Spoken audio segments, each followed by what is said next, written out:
Hello बच्चों, let's see the question. और question is the correct order of boiling point is. इसमें बोला गया है कि करेक्ट ऑर्डर कौन सा होगा बॉइलिंग पॉइंट का, वो हमें बताना है। तो देखो यहाँ पर जो है हमें क्या क्या दिए गए हैं वो हम देखते हैं। C2H5O, C2H5, ये हम एक तरह से ईथर दिया गया है, ठीक है। और इसका अगर मॉलिक्यूलर फॉर्मूला बात करें अपन, तो देखो क्या है, कार्बन 4 है, हाइड्रोजन 10 है एंड ऑक्सीजन है, ठीक है। अब इसके बाद हमें दिया गया है यहाँ पर क्या, C4H9OH, ये हमारा एक तरह का क्या है, अल्कोहल है, ठीक है। तो यहाँ पर जो इसका मॉलिक्यूलर फॉर्मूला अगर देखें तो C4H10O दिया हुआ है, ठीक है। तो ये भी सही है, मतलब सही से दोनों सेम ही है लगभग। और अगर हम बात करें CH3OCH3 की, तो देखो ये भी हमारा ईथर है।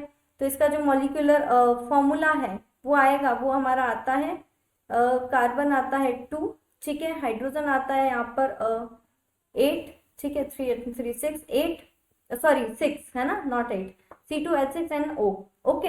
अब देखो, अब यहाँ पर क्या आता है, जैसे कि अगर हम बॉइलिंग पॉइंट की बात करें तो सबसे ज्यादा जो बॉइलिंग पॉइंट होता है वो हमारा होता है किसका, अल्कोहल का, ठीक है। और उसके बाद आता है हमारा ईथर का, ठीक है। अब ये तो हो गया क्लियर कि भाई पहले अल्कोहल का आएगा देन ईथर का आएगा, ठीक है। तो सबसे ज्यादा बॉइलिंग पॉइंट हमारा अल्कोहल का होगा। अब जब दो ईथर की बात हो रही है, अगर हम कंपेयर करें C2H5 और C2H5 में, और यानी कि एथिल ईथर और मेथिल ईथर जो होता है हमारे पे, मतलब diethyl ether dimethyl ether अगर हम बात करें, तो देखो जिसमें कार्बन नंबर ज्यादा होंगे, जिसमें मॉलिक्यूल्स ज्यादा होंगे, उसका जो बॉइलिंग पॉइंट है वो ज्यादा होगा। और जिसमें नंबर ऑफ कार्बन और नंबर ऑफ मॉलिक्यूल कम होंगे उसका बॉइलिंग पॉइंट कम होगा, ठीक है। तो यहाँ पर अगर इन दोनों में ईथर में बात करें तो इसका ज्यादा होता है, ठीक है, डाई एथिल ईथर का। तो उसके बाद आएगा, मतलब अल्कोहल के बाद में डाई एथिल ईथर, फिर डाई मेथिल ईथर, ठीक है। तो अगर हम ऑप्शंस देखें तो सबसे पहला जो है यहाँ पर बताया गया है कि डाई एथिल ईथर का सबसे ज्यादा है, तो रॉन्ग है, ठीक है। सेकंड जो है इसमें बताया गया है डाई एथिल ईथर का सबसे ज्यादा है, तो ये भी रॉन्ग है।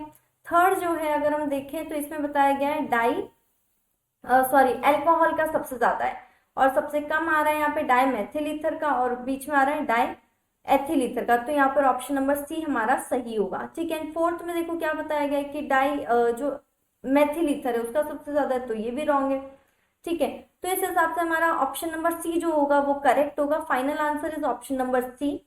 सबसे पहले आएगा हमारा अल्कोहल, जो उसका बॉइलिंग पॉइंट सबसे ज्यादा होगा, देन डाई एथिल ईथर का, और उसके बाद आएगा डाई मेथिल ईथर का, ठीक है। तो I hope you understand. Thank you and best of luck.